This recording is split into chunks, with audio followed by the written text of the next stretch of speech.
सिद्धाणं नमो वायरियाणं नमो वज्रायाणं नमो लोये सवसावणं मंगलम भगवान वीरो मंगलम गौतमो गणे मंगलम कुंद कुंदाद्यो जैन धर्मोस्तु मंगलम सर्वमंगल मांगल्यम सर्वकल्याणकारिक्रम प्रदानं सर्वधर्माणां जैनम जयतु शासनम उत्तम क्षमा मार्दव आर्जव भाव है सत्य शौच संयम तप त्याग उपाव है आकिंचन ब्रह्मचर्य धर्म दश सार है चहु गति दुख ते कारि मुक्ति कर तार है। 10 लक्षण वहां पर चल रहे हैं। आज 7वां दिन हो गया उत्तम तप का, है ना। विगत 6 दिनों से हमने 6 धर्मों की चर्चा अच्छे से करी ली है। अभी आज ये उत्तम तप क्या है, वास्तविक तप का क्या स्वरूप है, इसकी चर्चा हमें करनी है। तो तप अपन तो सीधे ही प्रारंभ ही करते हैं, फिर टाइम ज्यादा हो जाता है। तो क्या है ये वास्तविक तप? तप क्या है?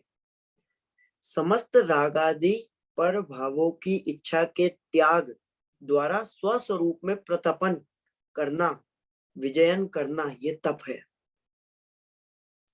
अपने में लीनता, आत्मलीनता द्वारा विकारों पर विजय प्राप्त करना, ये तप है। इच्छाओं का निरोध करना, ये तप है। इच्छा निरोधस तपः। विशेष आनंद भोगने का नाम तप है।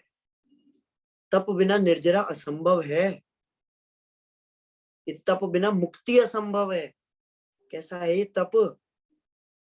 ऐसा पुरुषार्थ जिसमें हम अतिरिक्त को हटाकर और हमारा जो वास्तविक स्वरूप है उसे प्रकट करें, प्रकट करते जाते हैं, उसे ही वास्तविक तप कहते हैं। अपनी आत्मा ने अनादिकाल से कभी पर वस्तुओं का ग्रहण नहीं किया, कभी भी नहीं किया, ना कर सकता है ना किया, लेकिन सिर्फ उन ग्रहण करने के राग करता है, उन्हें ग्रहण करने का राग करता है। उसी राग के त्याग का नाम तप है। ये तप के साथ जो उत्तम शब्द लगाया ना, ये सम्यक दर्शन की सत्ता का सूचक है। सम्यक दर्शन के बिना किया गया जितना भी तप है ये सब निरर्थक है। वो छैडाला की पंक्ति है ना, कोटि जन्म तप तपे ज्ञान बिन कर्म जरे जे, ज्ञानी के छिन माहि त्रिगुप्ति सहज टरे जे। वो करोड़ों जन्मों तक तप करने के बाद भी बिना ज्ञान के कर्मों की निर्जरा इतनी नहीं होती जितनी ज्ञानी, जिसको ज्ञान है, वास्तविकता स्वरूप पता है उसको, उसके एक क्षण के अंदर हो जाती है। ये ऐसा है तप, 1 सेकंड का। ये संयम के साथ जो इच्छाओं का निरोध होता है ना, वो ही वास्तविक तप कहलाता है। जैसे सम्यक दर्शन, सम्यक ज्ञान के बिना संयम नहीं होता, वैसे ही संयम के बिना ये तप नहीं होता। सम्यक दर्शन के बिना जो तप है वो सब बाल तप कहते हैं उन्हें। संयम के बिना जो तप होगा उसमें त्याग भाव तो है नहीं, भावुकता में करेगा। है कि चलो अभी पर्व चल रहे हैं, 10 लक्षण पर्व चल रहे हैं, कुछ भी अपनी इच्छाओं को क्या कहते हैं कम कर लेगा, पर एक इच्छा कम करेगा तो ये नहीं समझता कि दूसरी को उत्पन्न कर ले, दूसरी उत्पन्न करते जाएगा। एक को तो कम कर दिया, दूसरी उत्पन्न करते जाएगा, दूसरी उत्पन्न करने में लग जाएगा, और फिर उस दूसरी को पूरी करने में लग जाएगा, तो फिर तीसरी, ऐसे उत्पन्न करते जाएगा। भगवती आराधना की 7वीं गाथा में लिखा है कि अविरत सम्यक दृष्टि का पर्व, अविरत सम्यक दृष्टि का पर्व भी गज स्नान की तरह है, या फिर मथनी की रस्सी की तरह है। क्यों? गज स्नान कैसा होता है? पूरा नहालेगा ना हाथी, पूरा पानी से अच्छे से नहालेगा, उसके बाद में वो क्या करेगा, अपनी सूंड में ही मिट्टी भरकर अपने ऊपर ही डाल लेगा। ऐसा है मथनी की रस्सी की तरह। कैसे?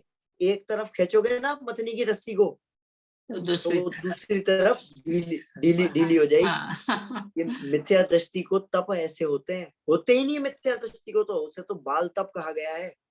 सम्यक दर्शन के बिना वो व्रत और तप होते ही नहीं है।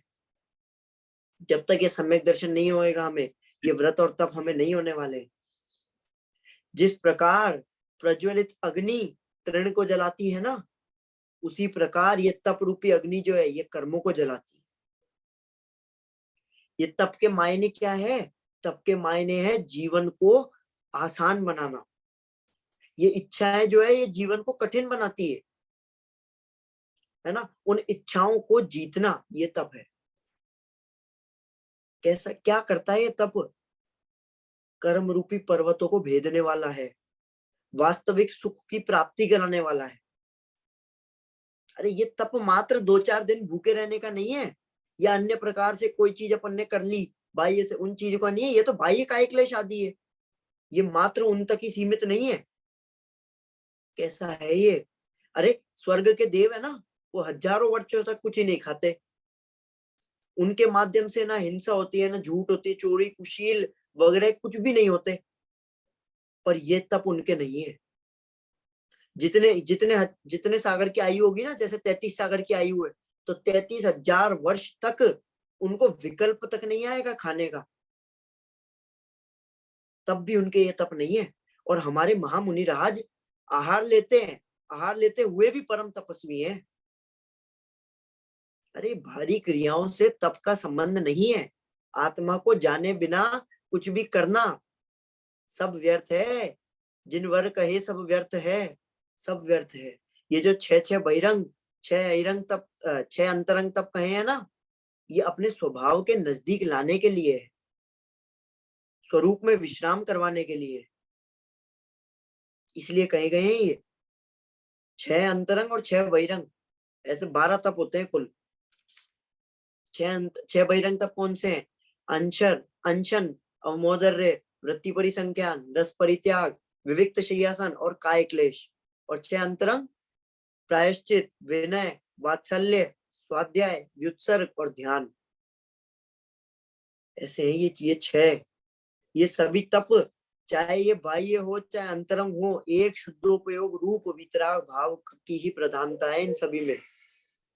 इच्छाओं के निरोध रूप शुद्धोपयोग रूपी वितराग भाव ही सच्चा तप है, वास्तविक तप है। प्रत्येक तप में वितरागता भाव की वृद्धि होनी चाहिए, तभी वह तप कहलाएगा, अन्यथा नहीं। ये बाह्य चीजों के लिए किया गया पुरुषार्थ तप नहीं है, तपन है। ये मेहनत मजदूरी है? जैसे एक मजदूर है, किसान है, भरी दोपहर में भूखा प्यासा काम कर रहा है, अपना खेत जोत रहा है। एक डॉक्टर है, 12-12 घंटे पूरी तल्लीनता से सर्जरी कर रहा है, पूरा पूरा उसका उपयोग एक ही तरफ है सर्जरी में।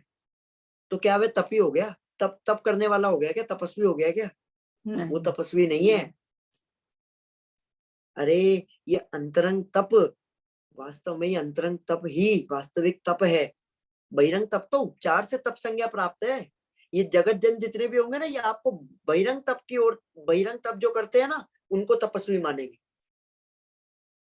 जैसे एक घर के अंदर समझ लो दो बेटे हैं, है ना।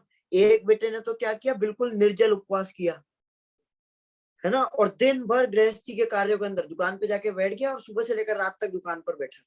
और दूसरे ने क्या किया, दोनों टाइम भोजन किया, है ना, लेकिन उसके बाद में भी भोजन के साथ साथ उसने दिन भर अपना समय जो है वो आध्यात्मिक कार्यों में लगाया, अध्ययन में लगाया, मनन में लगाया, चिंतन में लगाया, लेखन में लगाया, पठन पाठन में लगाया, इन चीजों में लगाया। जगत जन जो होगी ना, वो उस उपवास करने वाले को तपस्वी मानेगी, पठन पाठन वाले को नहीं मानेगा। कोई भी नहीं मानेगा। आप किसी से भी पूछ लो, कोई नहीं मानेगा, सब उस उपवास करने वाले को मानेगा। उस उपवास करने वाले से बहुत अच्छे से व्यवहार किया जाएगा। लेकिन जो ये उपवास नहीं कर रहा है ना, जो ये अध्ययन वगैरह कर रहा है, उससे अच्छे से व्यवहार नहीं किया जाए, उससे एक भी गलती होगी ना, तो सीधे उसको ताना पड़ेगा। क्या? अरे उसको देख, उसने तो उपवास किया था, तूने थोड़ा ना किया है, 2-2 टाइम खा के पढ़ता रहेगा, पता नहीं क्या। ये ऐसा बोला जाएगा उससे। बाहर से दिखता है, बाहर से। अरे जगत जन उसे तपस्वी मानती है, ये सबसे सबसे गलत चीज है। अपनी आत्मा को तो वो जान नहीं रहा है, दिन भर गृहस्थी गृहस्थी गृहस्थी गृहस्थी के अंदर लग रखा है, तो उसके वास्तविक तप नहीं है। योग सार के अंदर लिखा है ना, निज आत्मा जाने नहीं और तप ही करता रहे, तो सिद्ध पद पावे नहीं संसार में फिरता रहे।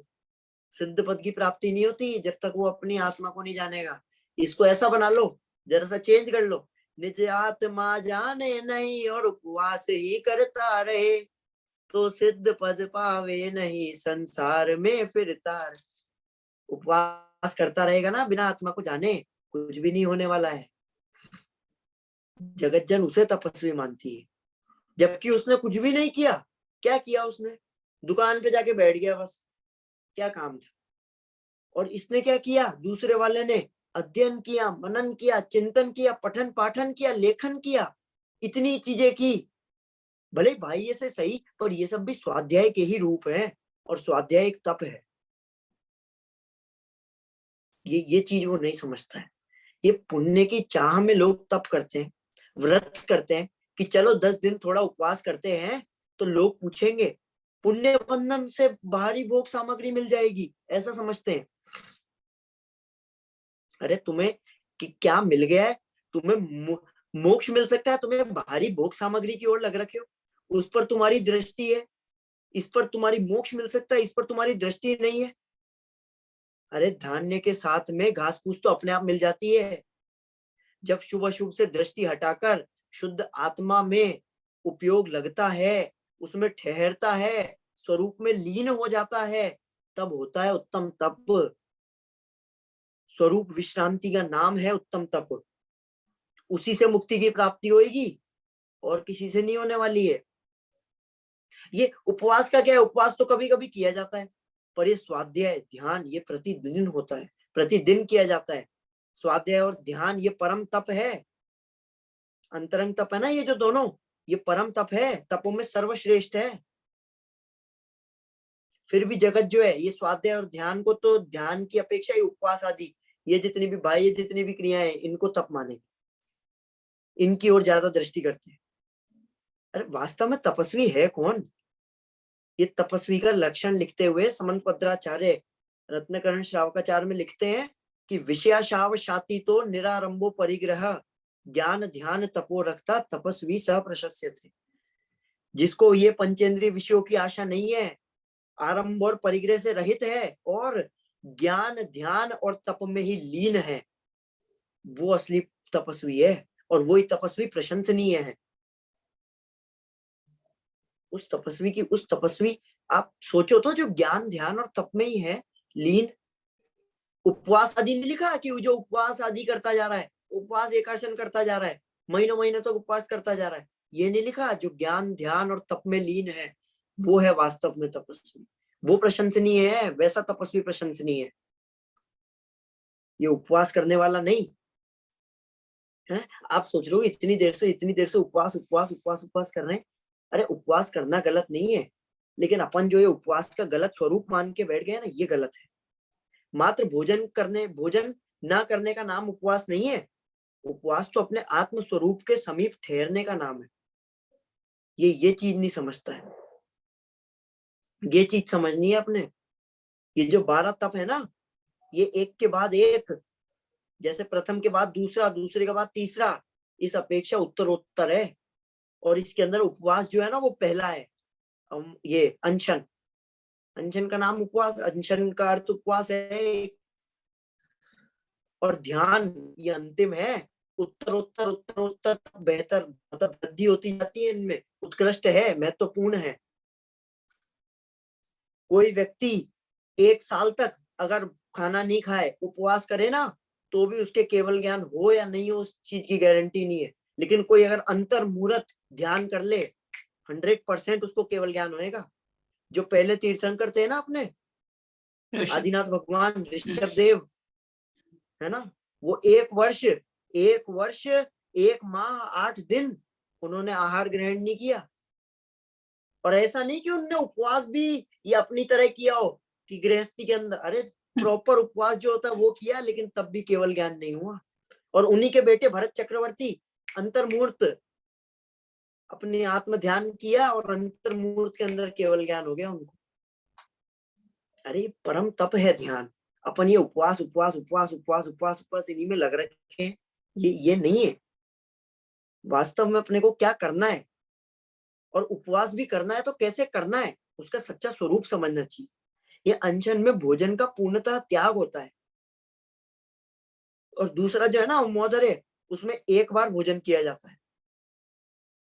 एकाशन भी कहा जाता है, उमोदर का ही दूसरा नाम एकाशन भी है, ऊनोदर भी कहते हैं उसको।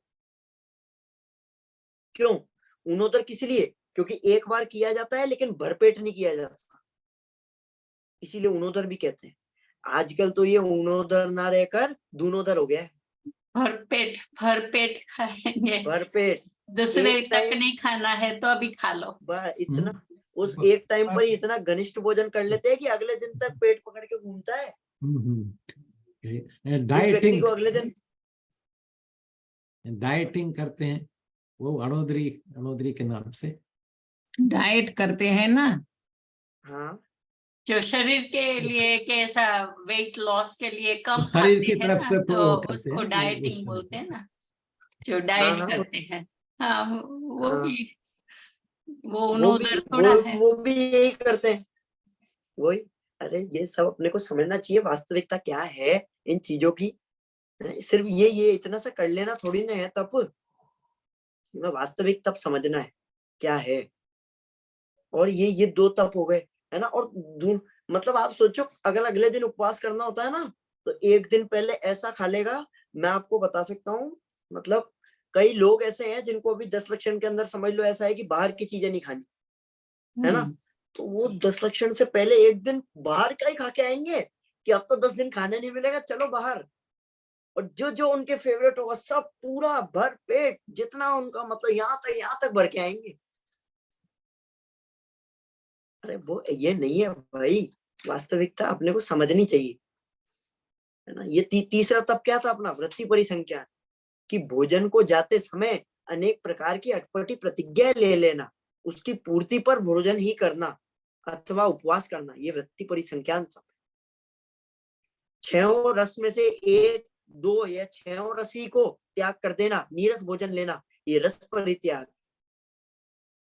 ये सब हमारे मुनिराज पालते हैं। आप विचार करो कि कैसा होगा ये तप, कैसे हैं ये तप।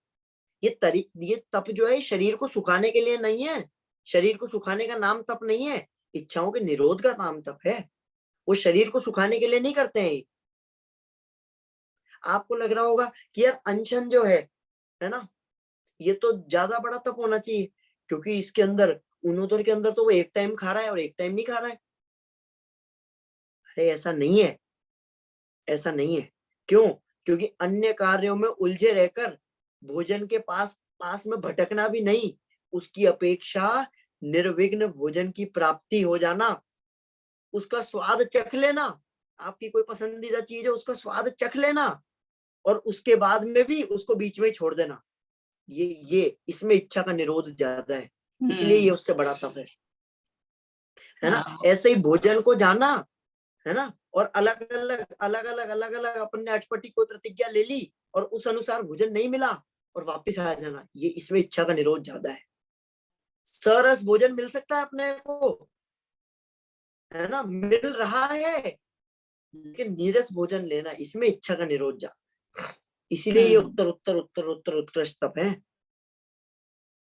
अरे आजकल तो क्या है, ये अज्ञानी जो है रिकॉर्ड के पीछे भाग रहा है कि इतने दिन धर्म के लिए, तप के लिए रिकॉर्ड की आवश्यकता नहीं है भाई। इस चीज को समझो, रिकॉर्ड कोई काम नहीं आने वाला है आपके। रिकॉर्ड क्या रिकॉर्ड बना लोगे? आपने 10 दिन खाना नहीं खाया, 10 दिन उपवास किया, तो क्या रिकॉर्ड बन गया आपका? क्या गिनीज वर्ल्ड बुक रिकॉर्ड में नाम आ गया क्या? ये कोई रिकॉर्ड नहीं है, ये फालतू की चीजों के रिकॉर्ड मत बनाओ। एक बार क्या है ना, जो चंद्रगुप्त मौर्य हुए हैं ना, सम्राट थे वो, है ना, वो एक बार ऐसे ही जा रहे थे तो एक गुफा के पास पहुंचे, है ना, और गुफा में किसी व्यक्ति की बहुत जोर जोर से आवाज आ रही थी।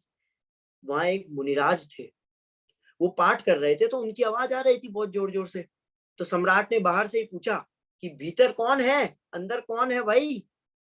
तो अंदर से आवाज आई पहले आप बताओ कि आप कौन हो, आपका परिचय दो। सम्राट ने कहा मैं चक्रवर्ती हूँ, है ना, बिल्कुल ऐसे ही तोड़ना, 6 खंड का अधिपति हूँ। तो भीतर से पुनः आवाज आई अंदर से, क्या, कि आप चक्रवर्ती कैसे बने? तो सम्राट बोला, अरे मैंने अपनी सेना के बल से 6 खंडों को जीता है, उन पर विजय प्राप्त की है। तो फिर अंदर से वो मुनिराज बोलते, मैंने भी 6 खंडों पर विजय प्राप्त की है। 6 चीजों पर। कैसे? 6 इंद्रिय विषय, मन, नहीं नहीं नहीं, इंक्लूडिंग मन। 6 इंद्रिय विषय तो है ही। तो वो चक्रवर्ती बोले, आप कैसे चक्रवर्ती हुए? वो बोलता ना, मैं भी चक्रवर्ती हूँ, मैंने भी 6 चीजों पर 6 खंड, 6 अपने क्या कहते हैं उन पर विजय प्राप्त की है, मैं भी चक्रवर्ती हूँ। तो वो सम्राट पूछता चंद्रगुप्त, आप कैसे चक्रवर्ती बने?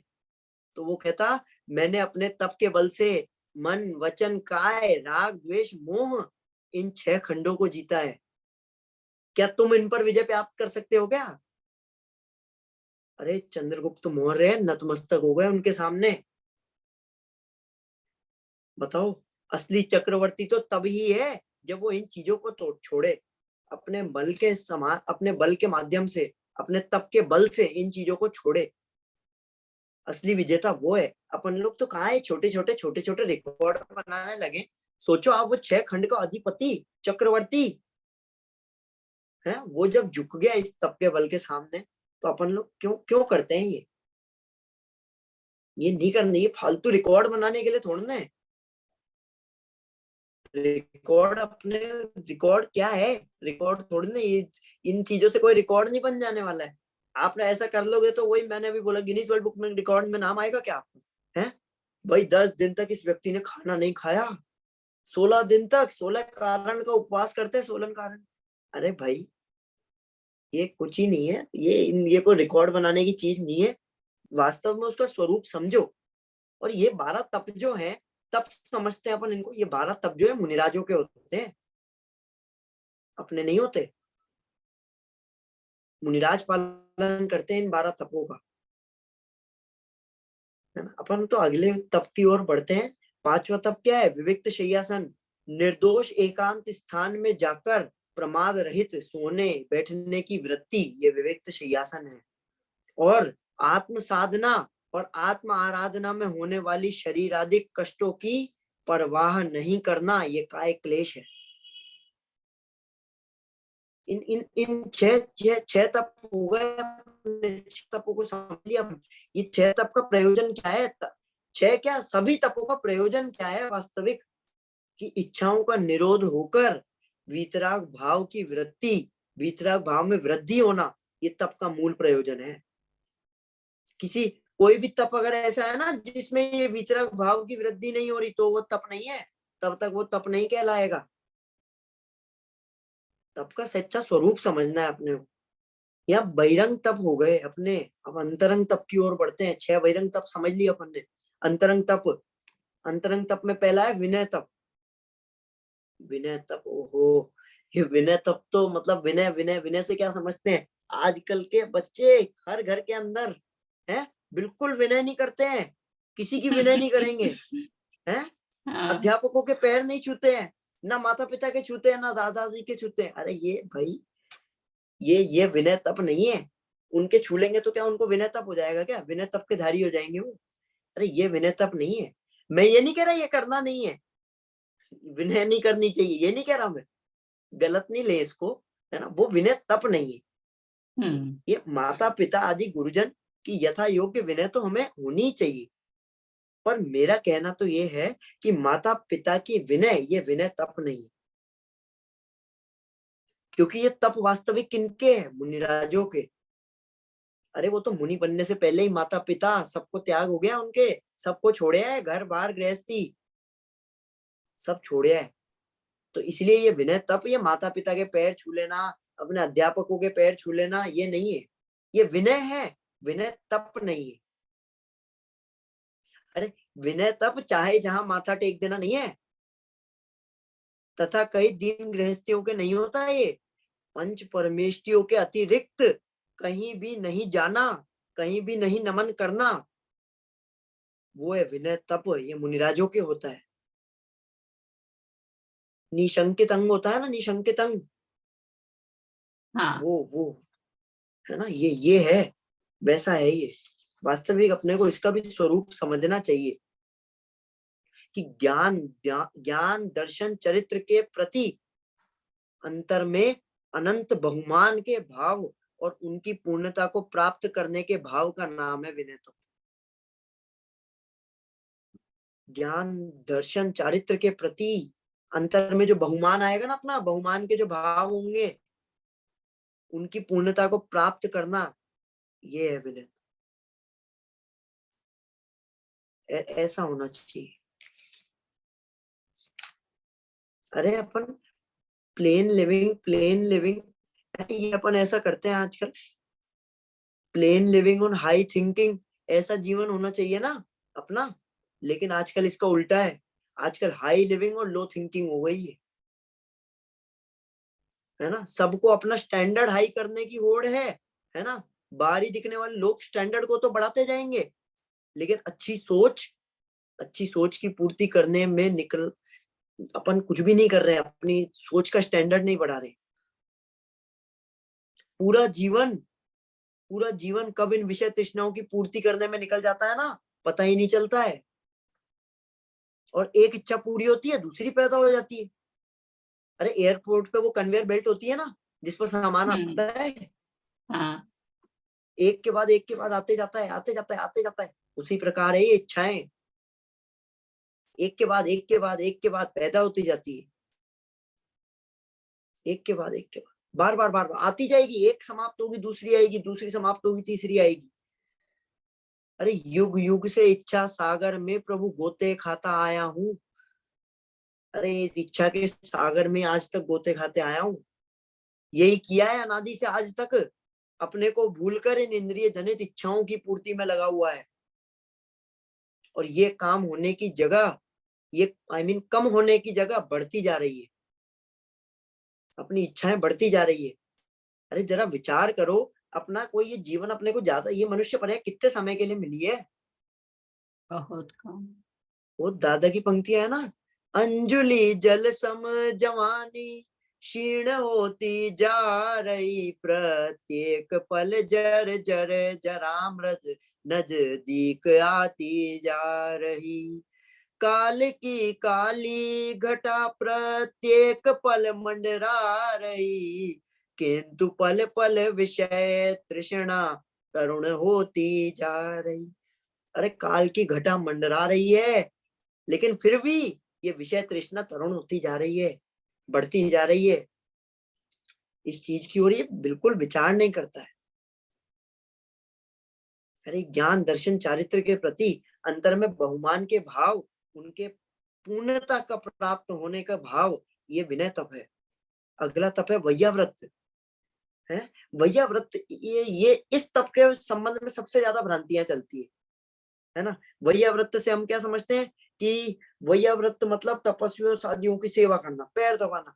अरे ये वैयाव्रत नहीं है, अच्छा दूसरों के पैर दबाना है या दूसरों से पैर दबवाना, बताओ मेरे को कौन सा वैयाव्रत है इसमें?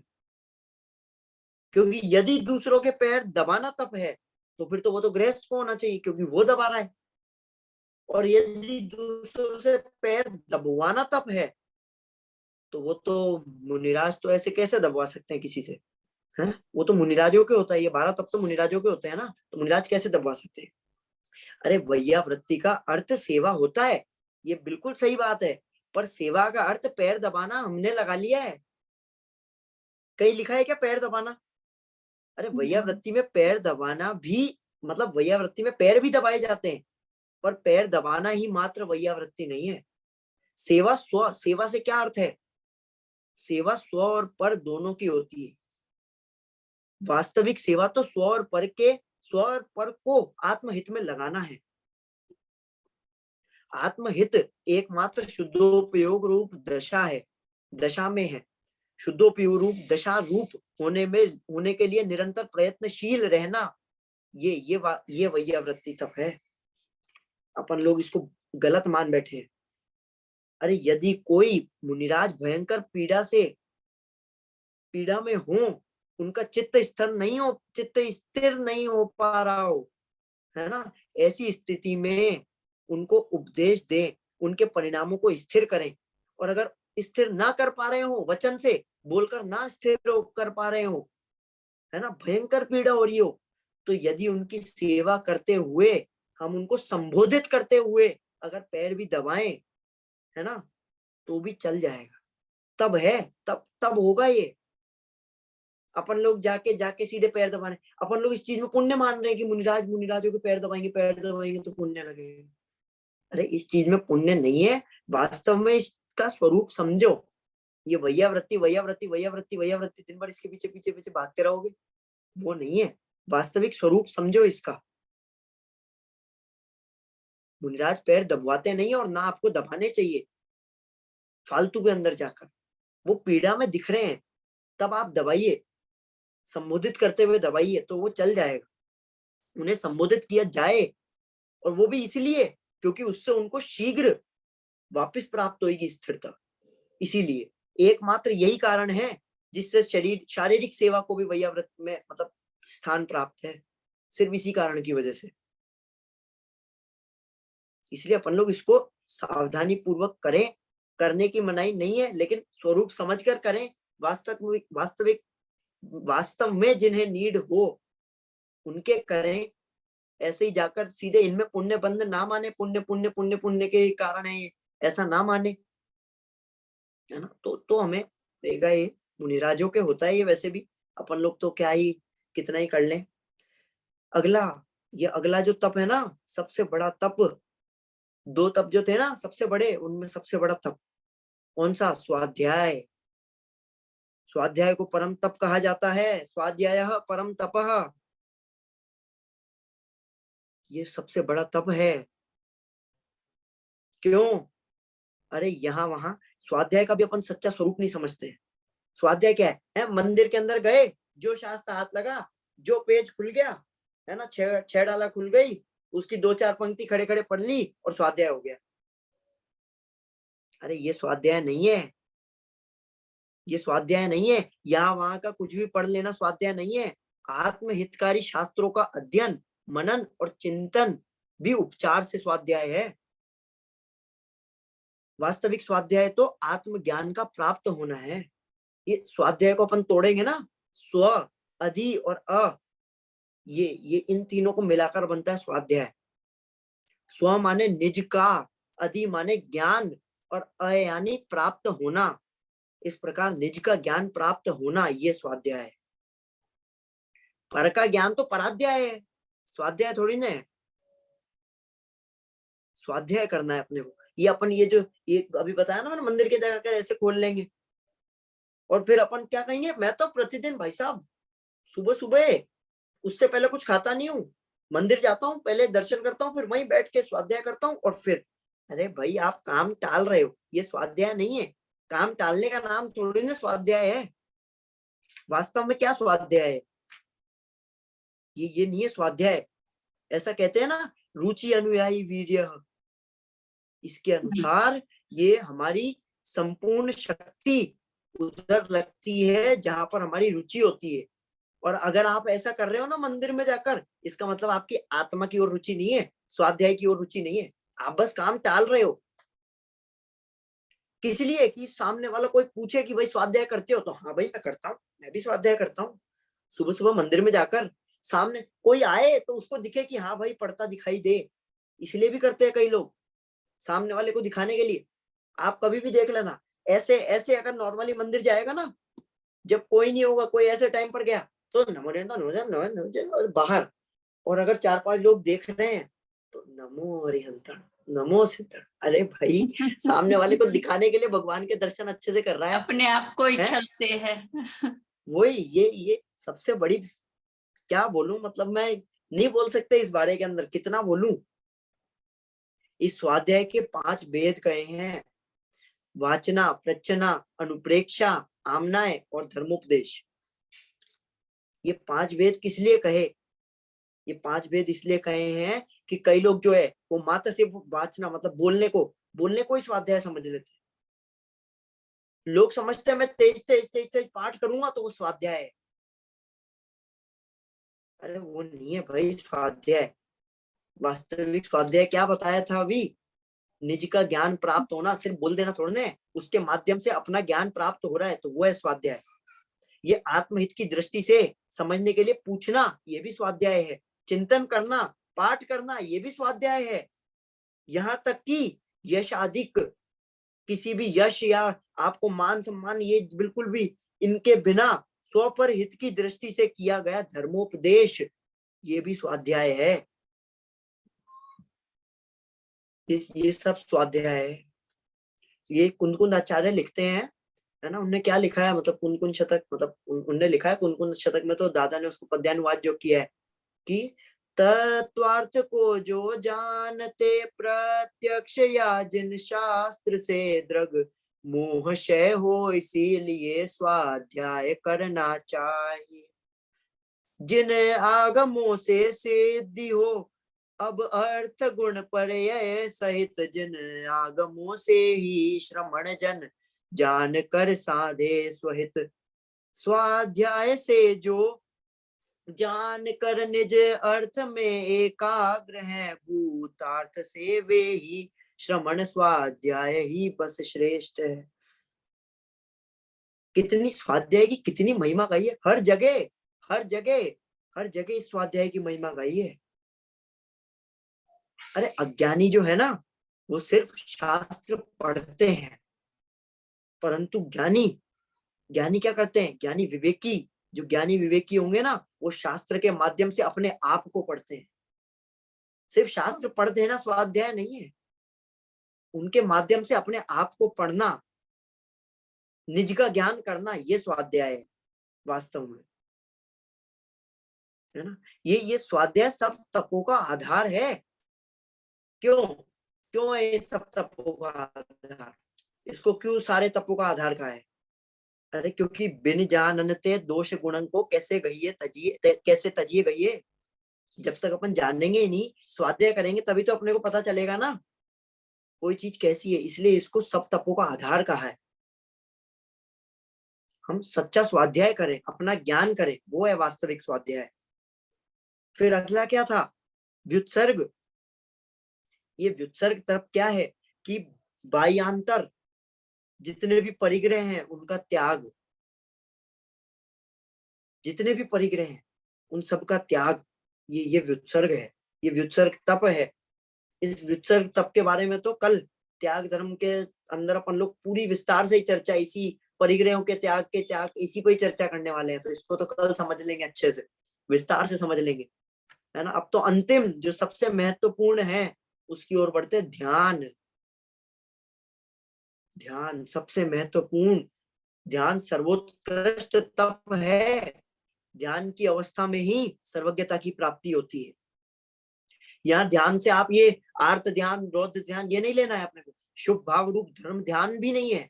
अरे शुद्धोपयोग रूप ध्यान से जो कर्म ईंधन को जलाने में अग्नि का काम करते हैं ना, उस ध्यान की बात है यहाँ पर। अरे वैसे तो दुकानदार ग्राहक का है, डॉक्टर जो है वो मरीज का, पति पत्नी का निरंतर ही ध्यान करते हैं, ध्यान रखते हैं। पर मात्र चित्त का एक और ही एकाग्र हो जाना, ये ध्यान तप नहीं है। वरन इसकी जगह स्व में एकाग्र होना, अपनी ओर एकाग्र होना, ये ध्यान तप है। भले ही पर में एकाग्र होना ध्यान हो, पर ध्यान तप नहीं है।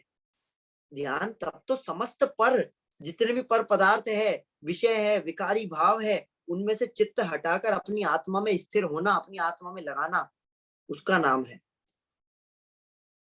ये शुद्धोपयोग ध्यान की दशा एक अंतर्मूर्त भी रह जाए, पहले ही बताया था मैंने स्टार्टिंग के अंदर ही, अंतर्मूर्त भी रह जाए ना, तो भी उसको प्राप्त हो जाए केवल ज्ञान, मुक्ति की प्राप्ति हो जाए।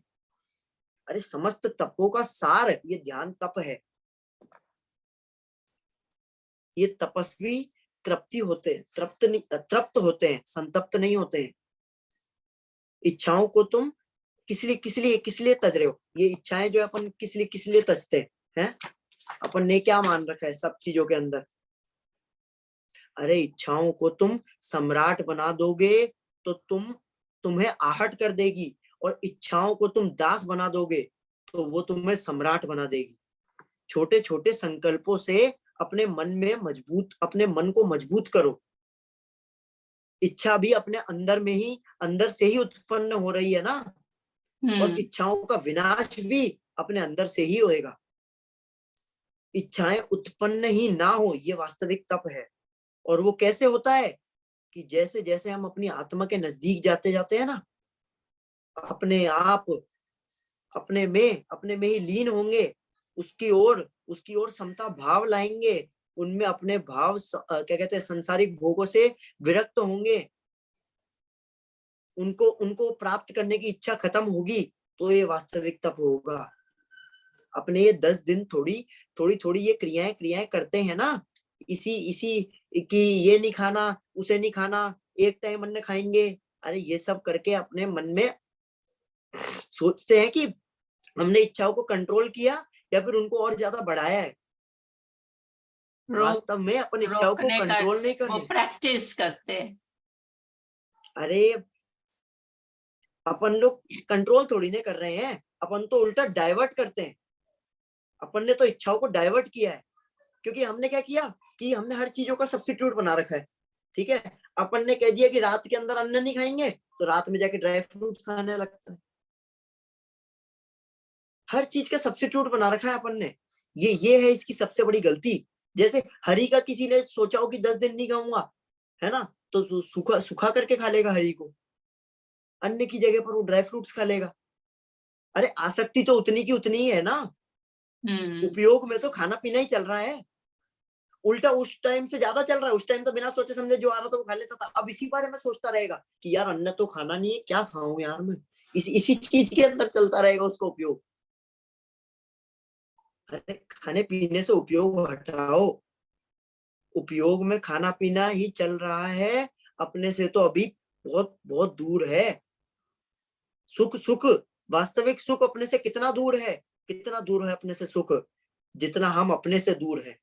अपन अपने आप से जितना दूर है ना, सुख अपने से उतना दूर है। ये चीज अपने को जाननी है। अपने आप को परिपूर्ण अनुभव करो।